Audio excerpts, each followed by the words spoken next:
that's something to think about. The other thing is we have increasingly been recommending practice quizzes at Blackboard as opposed to high-stake quizzes. And I think, I thought she was online only, so is she coming back to campus to give the exam? I'm not sure. That's what it sounded, yeah.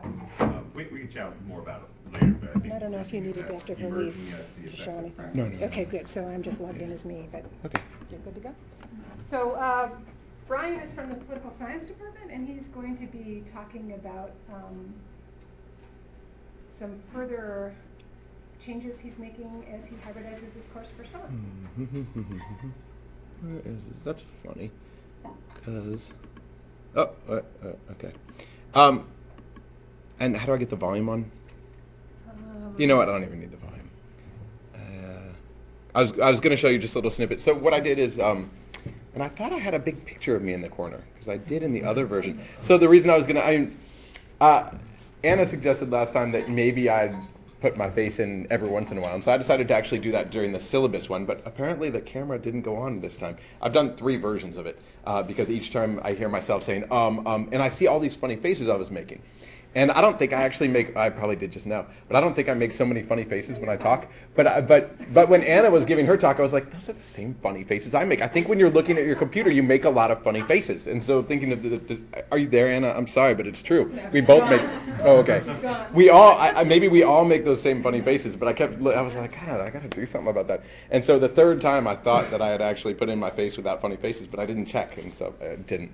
What I want to do, though, is sort of give you a rundown of the class. The first time I did a deliverable, it was the online lecture, and I got some good feedback from that. Now what I want to do is sort of give you a rundown of the class, generally how it's structured, just so I could get some feedback on that so I can do a 4th one of these introductions for everybody. So the class it's Introduction to Comparative Politics, and so the class looks at a bunch of concepts for the first part of the semester and then a bunch of cases for the second part, and we put the concepts into use in the cases, and then compare each of the cases with each other. So that's generally how it works. What I had initially thought is that I thought I was going to do a self-paced class with adaptive release quizzes, and after people take the quizzes, then they can continue to watch the rest of the lectures and then take the test, and then adaptive release quiz, the rest of the lectures, test, so 4 tests, and then a discussion grade as well. And then what I started thinking about over the last week or so is how I have to redesign this, because I'm not sure it'll actually work. And the way I've come up with it now is I think what I want everyone to do is take the test the same day. So they can, I don't care what hours they do everything, but ultimately test 1 for everybody will be on the same day. And I'm wondering if I should actually make it at the same time for everybody. And I don't know, because one of my issues is I don't want people to give the questions to each other. And so they're going to be different questions for people, because I've got, like, I don't know, 50 or 60 questions I'm putting on for a test, and there will be 30 that are there. And so there's a little function that allows you to randomly use them for different people, I think. But I'd still like everybody to sort of take the test at least the same day, and I'm wondering, so that's one problem, if I should, or a question really for everybody, if you think I should have them take it at the same time, or if you think that's too limited in terms of the flexibility that students expect from an online class. But actually, let me just ask everything, and then I'd appreciate that. So the next point was I've got a discussion part of the grade, and that's 10% of the grade. Each of the tests is 22.5%, so there's this 10% for discussion. And then again, the self-paced element really made me wonder how the discussion is going to work. And so I think now, at least if people are within 3 days, it's a 3-week class, right? One of the summer classes or winter, it might be offered some. Isn't it for 4 weeks? But it's fast. It's 4. So it's 4. Yeah. So so it's a fast class, right? And so what I was thinking, that maybe now, as long as I have everyone taking the test on the same day, at least people have to roughly be on the same page so they could participate the same way. So hopefully that'll help. But I'd be interested in hearing what you have to do about that. And I would like to split them into groups. This came up last time, and I'll need to find out technically how to do it. But would it split them into different groups for each discussion question, or just once for the whole class? Yes, your prerogative. Okay, so that's great. And then finally, with respect to the adaptive release quizzes, that sounded like such a good idea before, until I realized that the world isn't flat and that all these things are on YouTube. And so they don't really have to do the adaptive release to see the rest of the YouTube things, because they could just go to the YouTube site and they're all there. And so I guess the adaptive release, the only function would be they can't take the test until they've done the adaptive release, right? There's no way I can stop them from looking at, once it's on YouTube, for actually seeing the subsequent lectures, I think, if I'm not incorrect. What are you trying to do with adaptive release? I'm trying to make sure that they're all staying on the same, so that you go through the first 2 lectures and then you've got a quiz. And so I want to make sure that you've done the first 2 lectures before you go on to the second 2 lectures, and then you'll have the test. When you say done the lectures? You've actually listened to them and thought about them a little bit. They're general questions, but you wouldn't get them without watching the lectures. But they sort of stand out from the lectures. Anna, well, I don't want to interrupt your presentation. Well, I think, but that's fine, because actually this is the gist of my sort of set of problems that I'm working with right now, as I'm sort of finalizing the syllabus. All right. The one thing I would just say, Anna Peterson did this with her Ancient Studies 150, where she didn't want students to listen to her podcast lectures either all at once or cram them in all at the end. And so she used adaptive release, the date criteria, not a grade book or review status, but just date, so that it literally couldn't open up. Now, if you didn't put it in YouTube, you could put it on iTunes U. But they're all on YouTube right now. So I could take them off and put them into That's how you iTunes? put them up initially, but they don't have to only be there. So I can convert them, you're saying, into... I Okay. think the CAM relay, you might still be able to convert it. Anna's saying yes. Okay. We can do that. Okay, well, that's good to know. And an alternative too, like if you're worried that they're gonna go to YouTube and then just see all the other videos you've done, I think you can set the channel up, right? So Yeah. that they're restricted, so that they would have to actually have the URL to be able to find, they. Oh, I didn't know that. one. But Okay. instead of sending them to YouTube land, embed those YouTube videos Yeah. in your Blackboard site. Right. And they don't go to YouTube land, so they have. Right. They have to do it on. But they're Blackboard. tech savvy. They're going to, unless I actually do something to make it so they can't get there, they're going to see that they're all there. Well, Well, I if guess, you make it restricted, they won't. Right, and I didn't know I could make it restricted. Yeah. I thought they were there and they were I guess there. the question is, what good or harm is it doing by them viewing it? So what substantially are they benefiting by viewing them in sequence? Is there a quiz or something that they, over the lectures, that they apply what they have learned? But what difference does it make if they see it or not? Right, actually that's a good question, and I thought about that as well, because initially the whole point was to make sure they were actually doing it, watching them before they take the tests, in which case maybe it should just be adaptive release before the tests, because otherwise they're going to do really badly on the tests. That's the idea. So I just wanted to make sure they're watching, and I thought, if I say you can't see the remain, I thought it's just more of a sort of more chips on my end, like you won't even be able to see anything else. So it really, I wanted to drive the point home that you have to watch it and sort of intimidate them into watching them. I don't get that vibe from you. I don't feel like that's who you are. No, it is who I am, because you have all these people who don't show up to class, and then, it's the same thing. Why do we have the freshman intervention thing? I mean, I don't, everyone knows why should she have office hours to remind people? I mean, I don't know. I guess that's a pedagogical issue, right? I mean, do we want to make sure they're doing these things, or do we trust them to be adults and just do them? And so, I don't know. It's kind of... Right, I mean, that's what we find in class. And I'm always uncomfortable with that. And, but here I've institutionalized it, and you said that's not the kind of guy I am. And I guess it is, it turns out. Maybe. Well, maybe I misjudged. Or maybe it's my online persona, really, because I've never actually had to go that far. Yeah. Let me go to your test issue, because I wrestled with that too. And I finally said it makes no sense for online students to tell them it's Tuesday at 2 p.m. or else. That just didn't make any sense to me. So my workaround is you can't take test 2 till you've done test 1, and test 1 has a due date beyond which it's no longer available. Uh-huh. But within the Blackboard setup, I have clicked off the scores, the feedback. I turn all of that off so that they take the test, and the settings at the bottom are give them one question at a time. You can't backtrack and randomize them. So your question 2 is their question 7, is the next person's question 11. And they're not going to print each one to try to help their neighbor. They're time limited. And I learned that you have to go into Gradebook and hide the column for that test.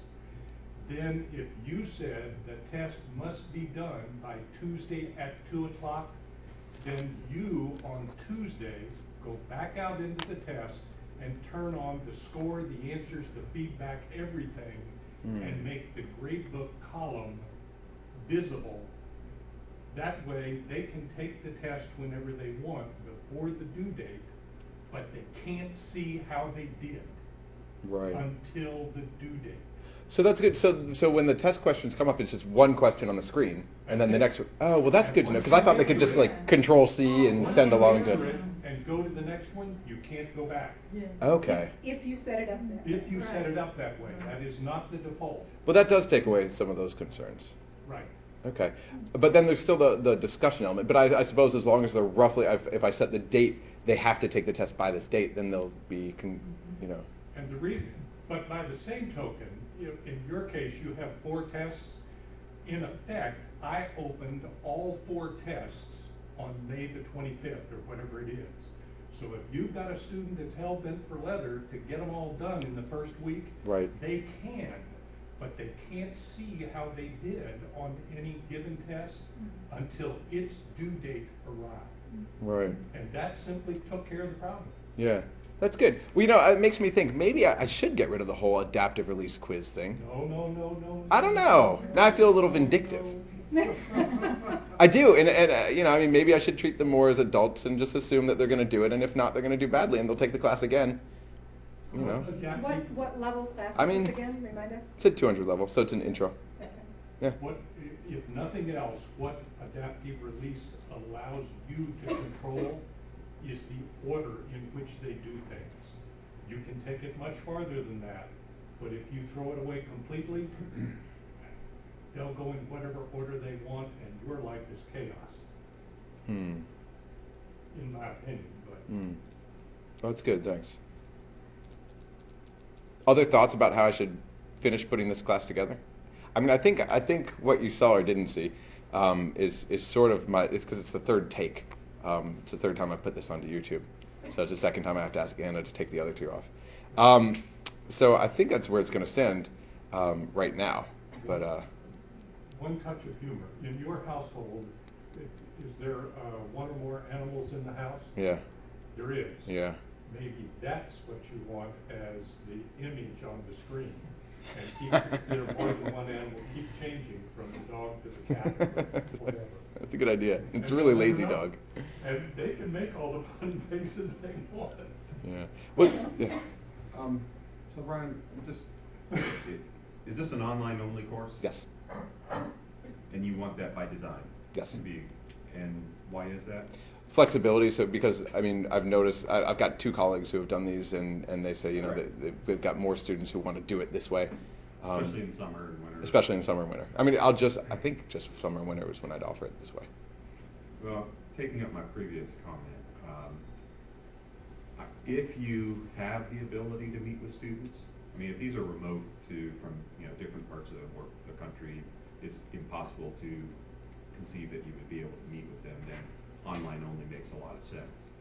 But if you have the possibility to meet with people, I would encourage you to just think about the 4 tests face to face. Let them practice with everything else. Let them review, listen to lectures.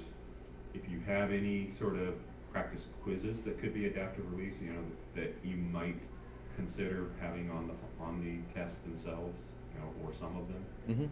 Mm-hmm. Use online for what it does best, and that's burn their time for practice and review, and then make the high stakes things proctored face to face. Right. The reason is because the kind of stuff that we're getting into right now, whether it's about security or motivation, it's never going to be perfect online. I can just tell you right now, it's never going to be exactly the way you want it to be online. And the way I'm designing these questions, I'm sort of adapting the questions I have for tests right now, and I'm making them a little bit more thinking questions, so more applying kind of questions rather than sort of more, you know, some of them are sort of facts and terminology. This one's more applying, and I said it's open note. So they can go back, I mean, because I figured they're going to learn it once they have to go figure out how a nation relates to an ethnic group. You know, they'll actually have to wrestle with it. If they haven't already, and they should have, then they'll do it during the test, and it's open note, and I'm fine with that. So I have made it open note. I just don't want them to have a whole list of the questions in advance so that they, I don't know, just kind of cheapens that. Just kind of one comment on that. If you're actually using the test function, so not an assignment that they'll get to see the questions, they can go off and do it and then bring it back. But if Right. you're using the test function, Yeah. if you have a question like that and the student goes, ooh, I didn't do this one, I'm gonna kind of pause, go over here and do the reading, watch the video again, call my friend and collect the answer, whatever it is they're gonna do. If they're lying fallow in Blackboard for 20 minutes with no activity, there is a high likelihood that they're going to get booted out of that test. So they go back and then they type, and they hit submit, and it Right. goes. Well, I didn't mention this, but so there's a 40-minute limit anyway Yeah, on the okay. test, so they won't actually have time. So Like they have there'll to be know time. the answers to the Yeah, they have to questions. roughly know, or at least know exactly where to find them. You know. Yeah. So okay. I mean, Alright, kind so of that like helps. yeah. That helps. That decreases the likelihood, because there's multiple questions, that they would then not have any activity in Blackboard for that Right. period of time. Right. And I have, over the course of the semester, I'm teaching the same class, and so I've had students watch the videos sometimes, like, what happened? Oh, we didn't have enough time one day. I was like, I could start China, or we could have a discussion about the other two cases, and no one wanted to hear me lecture again. So I said, okay, just make sure you watch the China one online, and as it turns out, half of them have done it, and they've got a test in 2 days. But I've gotten feedback from some of that, too. Yeah. If there's a limit on the test taking, does this mean that students who need extra time for tests, I always have students every semester in my classes Right. that need twice the time, do they? This is one of the well-known problems in Blackboard. Also, there's no way to set the time for different for one particular student in a class. Uh-huh. So, you have Either a. that student comes in and sees me, or forget it, I don't recommend No, it. you can set up a duplicate exam with a password specifically for that student. It'll wreak Okay. some havoc on your grade book potentially. I mean, there's ways to get around it. And if you have one student that gets 50% extra time and another one that gets 150% extra time, you have to start doing that for multiple people. So it can be a little problematic. Yes. Mm. I mean, there's all different ways that we could talk to you about how to kind of strategize around that. So any last thoughts, and then we're going to move along? Yeah. Look. Yeah, how do you do the discussion? You said there's a component of your course where Yeah. you do case studies and discussion. How do you Yeah, do that? during the lectures, I'll usually highlight some questions that I might ask if we were if we were in class right now, and then I say, and one of these could be on the discussion thread, and so here's what I sort of will expect you to think about if this comes up on the discussion thread. And so then I haven't decided which ones to put on the discussion thread, and I'll probably change that around. So you're going to use discussion threads? Yeah, Okay. that's how I plan on doing And, it. and how do you enforce that? Do you have a post one, reply to one, something? I basically that they have to, yeah, I think, well, I just have post right now, but that's a good, whether there should be a reply one as well. But I was going to say, your top, and I haven't decided if it should be the top 5 or 10, because they're probably going to be around 15 or 20 that I actually put up there. So, your top 5 or 10 at the end of the semester send along to me, which is, one of the recommendations I got from these guys when I met with them the first time. And my colleagues have used it, and it seems to work well. So portfolio. Yeah, portfolio. Are these questions on your test? These aren't questions. These are in a lot of ways they're they're related because they cover the same thing, but it's a different sort of format. It's a different sort of getting them to think about these things in a different way. Okay, let's give Brian a round of applause. Thank you. So wait, one follow-up question for you. When I actually get to like the nitty-gritty of some of the technological stuff, should I just come in here to ask these questions, or should I keep firing off these things? RT tickets. RT tickets, Put yeah. them in as RT tickets. Right. Lots and And of not people can see reply them to then. RT tickets. Yeah, don't reply So- to your old RT tickets from last September. That's like bad mojo. Well, thank you. All right, next we're going to hear from Chunming Huang. How do I get out of here? Escape.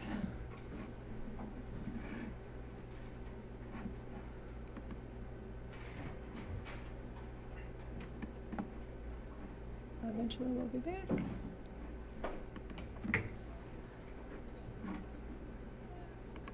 There we go. And Chunming is going to talk about what he's doing in his econ course for summer.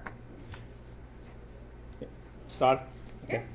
Actually, the course is for 82 International Finance. It's an up-level course for our economics and financial economics major, and also core course for the minor in international economics. This course is also listed as an elective course for the minor in entrepreneurship and even innovations.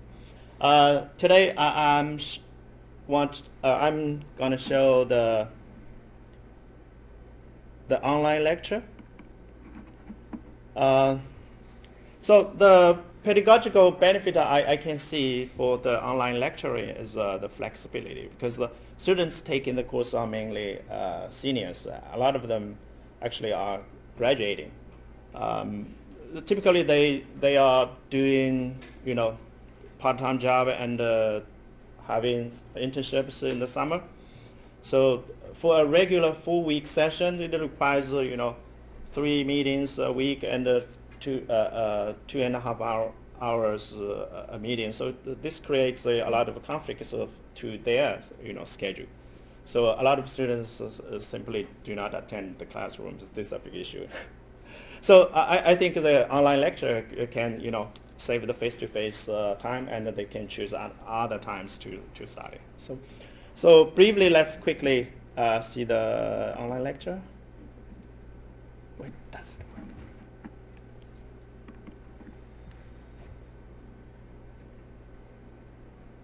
Now let's talk about national income accounting and the balance of payment. The materials are covered in Chapter 13 in the textbook. Mainly, we will discuss national income accounts, including their major components, key terms like national saving, investment, government spending, and the current account. Finally, we will go through balance of payments. We will also talk about some important relationships among these terms. For example, you may hear about the twin deficit hypothesis, which describes the interconnection between government budget deficit and the current account deficit. You know, the US has run a huge amount of deficit over the decades.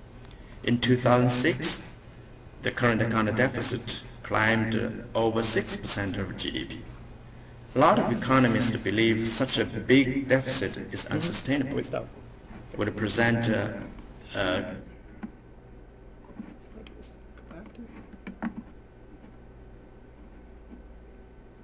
then after the, you know, student viewing the online lecture, they are supposed to do the quiz.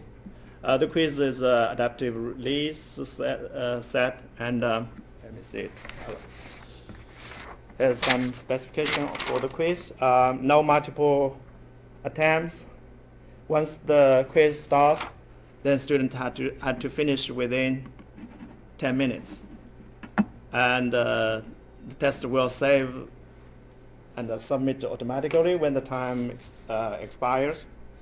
Once started, they have to finish, and the questions show up, you know, once. Actually, yeah, only one question shows on the screen. They can quickly go next one. So basically, these are the setting. 5 questions. Each question 2 points within 10 minutes. Actually, I got a student feedback. It's kind of too tough or too demanding because there's some analytical question there.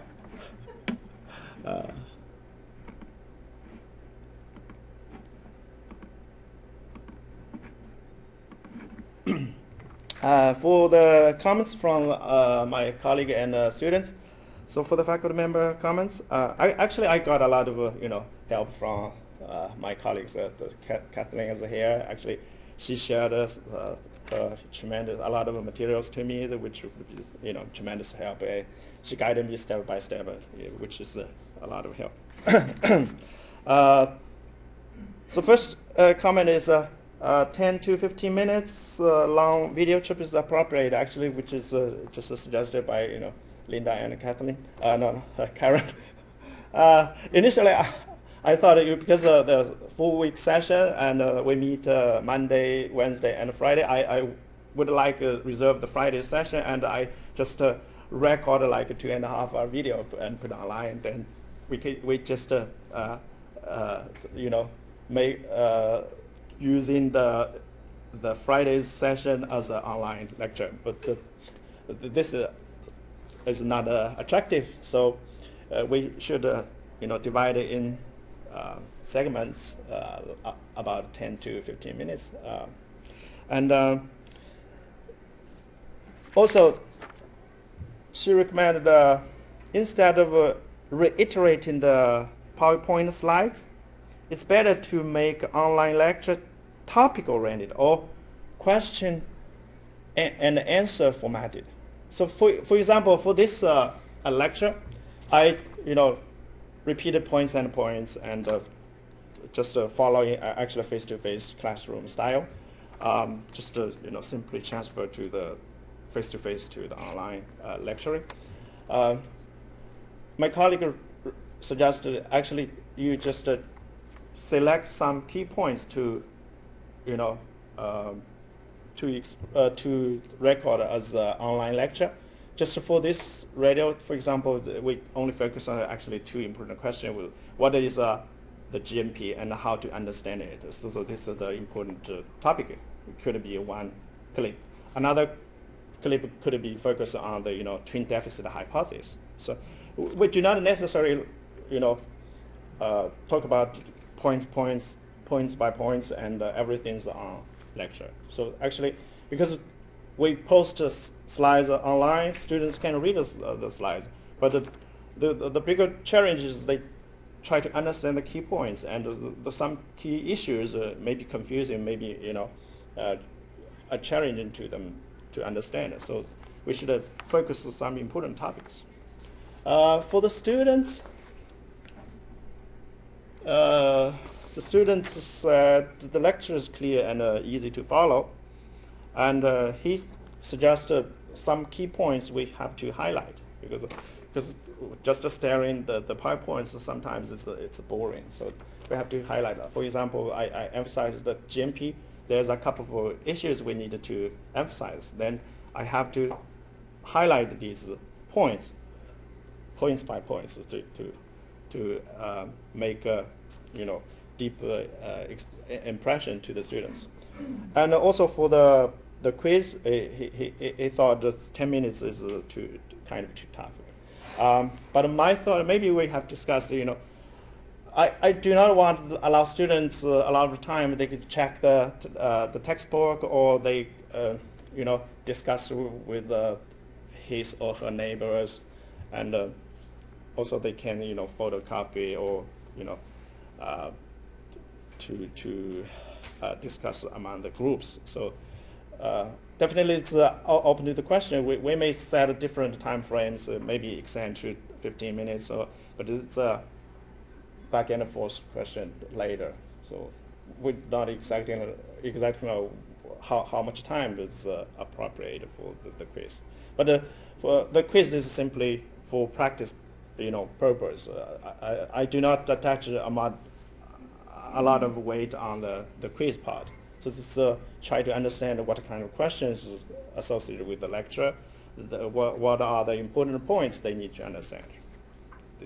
So you just said, so these quizzes based on the lectures aren't going to count for much of their grade, so they're low stakes? Not much, maybe totally maybe 10%, but it would be like 10 or 15 quiz. So will there, how will you assess them? What's the rest of their grade coming from? Is it coming from an exam that looks similar to this, so multiple choice questions? Yeah, the exam would be to follow the same format, the multiple choice question and the short essay questions. Okay. Other questions for Chenming? Listen, I just wondered, how are the lectures recorded? Who does the recording of the lectures? You do. Actually, yeah, I did. Actually, I used Jen. I used Jen to record. Actually, I have a question for John or Tim. My laptop cannot install Jen, but my desktop cannot. I use laptop. Laptop is okay to install the Jen, but when I try to install the Jen in my desktop, it simply shows the Windows installer, then nothing shows. I have no idea. Yeah, that's not, I mean, we can talk about that later on. Okay, yeah. I have one question for you. You want them to look at your lecture first and then take the quiz. Uh-huh. Have you used adaptive release? Yeah, I did. Quiz? Yeah. Yeah. Okay. Actually, Brian just we can't control. If we upload to YouTube online, actually they can see in advance or later on. But definitely for the Blackboard, they definitely need to at least to click the online lecture, then go move forward to do the quiz. So they have to mark it as reviewed Uh-huh. before the quiz will go up. Uh-huh. So they may or may not actually watch the video, but they're going to click a button that says they have watched. But anyway, it's Yeah. just a quiz is a practice purpose. They as long as they do it, they know the question and they know what they should do, to know, right? Okay, we're just about out of Mhm. time. I think Chen-Mi will stay around in case there's questions at the end. We have one more presenter, so let's give him a round of applause. Thank you. And last but not least, we have Jessica Hammond from the athletics department, and she's going to be talking about her Fed 202 class.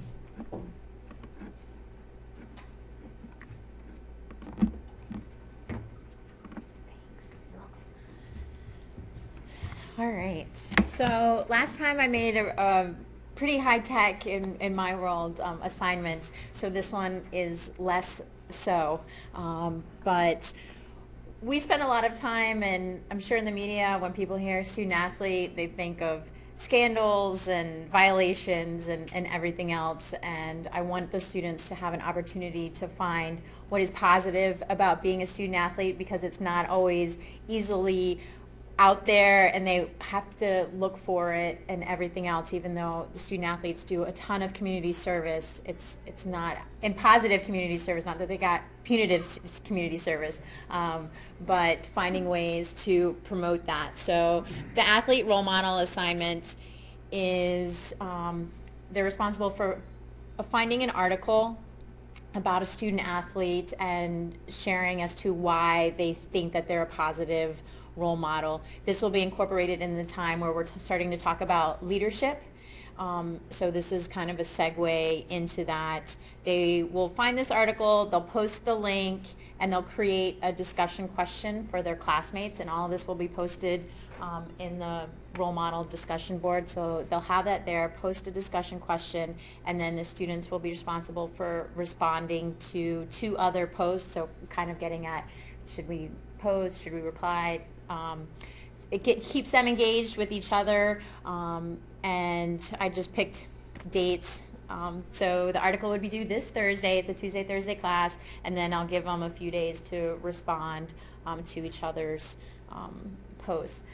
And at the end of the semester, they have a student-athlete leadership presentation. And so this is kind of the launching point. So you do this, you find the one article, and then afterwards you break up into groups of 3. You then formulate your group, present, and go into greater detail about one of the athletes and tying that into the relational leadership model that we're talking about in class and everything else. So it's kind of a checkpoint here. Let's get started. You'll have 20 some odd positive role model athletes that you can pick from. Then your group will come together, find more articles, and then turn around and present at the end of the semester. So this was a little more low-key, just with but including a discussion board post with responses from the students.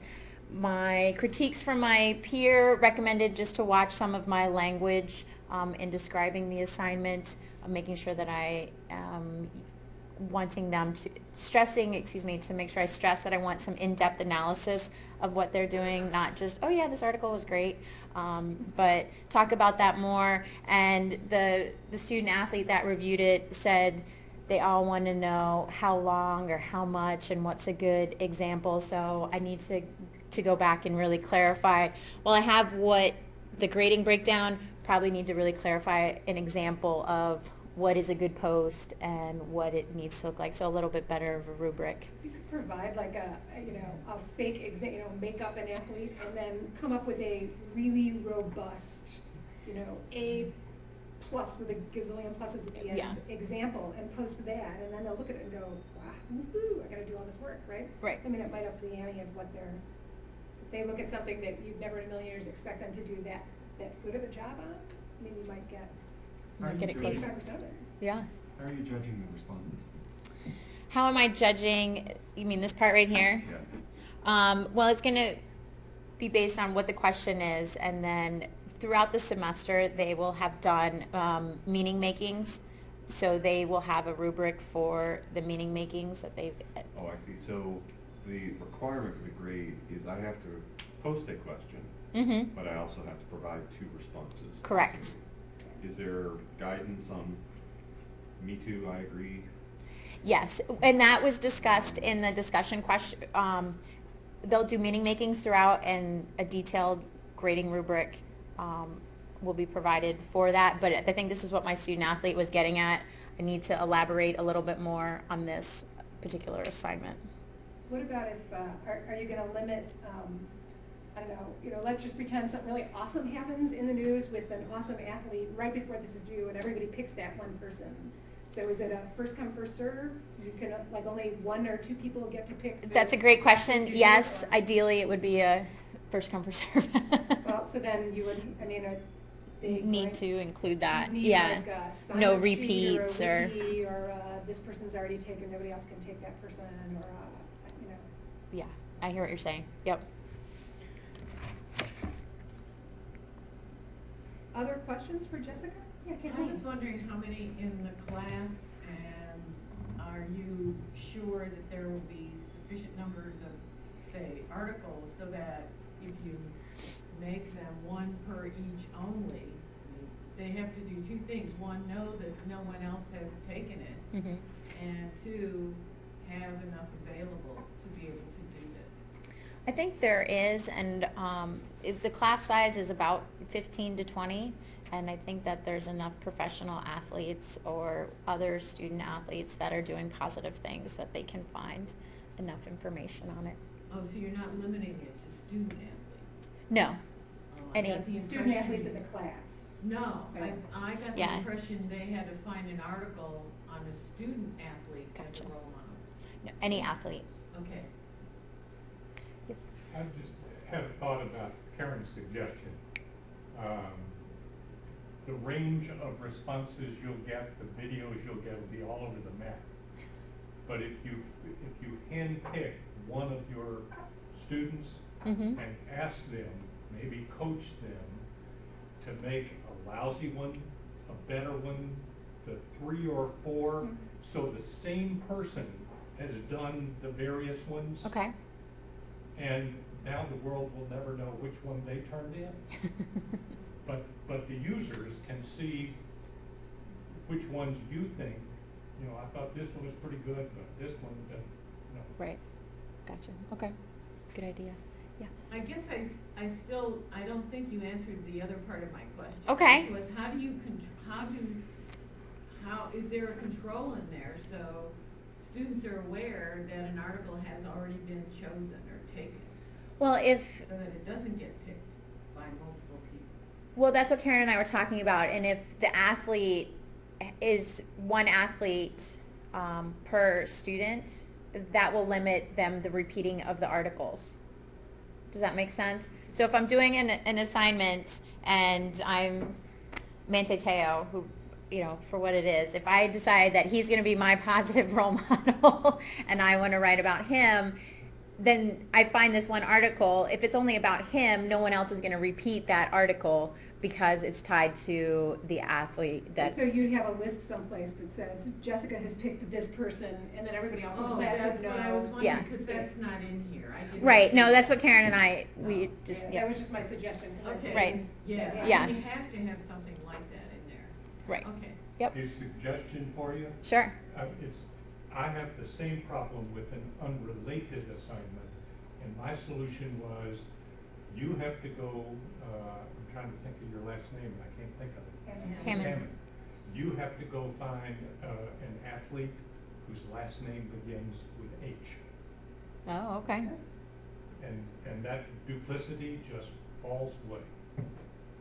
Well, they could be, In a small they could class. be duplicitous, but the Yeah. duplication of effort maybe. Very good. These guys with rhetoric, I'm just curious, is the goal here a plethora of role models or depth of analysis as to what makes them positive? Good question. It's, probably both. Yeah, because I want them to see that there is a lot of good going on across the board, but I also want them to take the time and really get to know some of them a little bit deeper.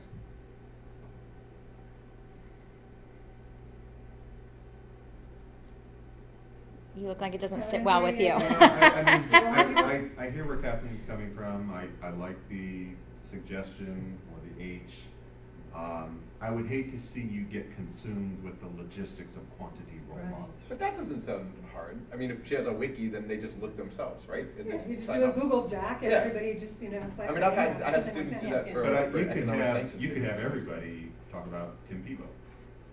You know you're gonna get tons of those, but if one person grabs it, you're gonna exclude everybody else. Sure. why not? Yeah, There's well, lots and of other their ones out their there. group at the end of the semester could circle back and present on Yeah, Tim yeah. Tebow at the end of the semester. I'm Yeah. just pushing a little bit because, we're talking about logistics here when. Sure. What's the goal for the discussion? That's fine. Other questions, comments? Who's Tim Tebow? Oh my God, I love it. I've got an institutional question for everyone. Yeah, sure. Sure. Well, here, wait, We're hang done. on Round one of second, so applause. let's give Jessica a round of applause. Thank you. So a lot of what I'm getting, the hybrid online summer, winter courses, do we want to push these into the semester? Do you guys teach them? in the I semester? use my stuff from last summer in my fall.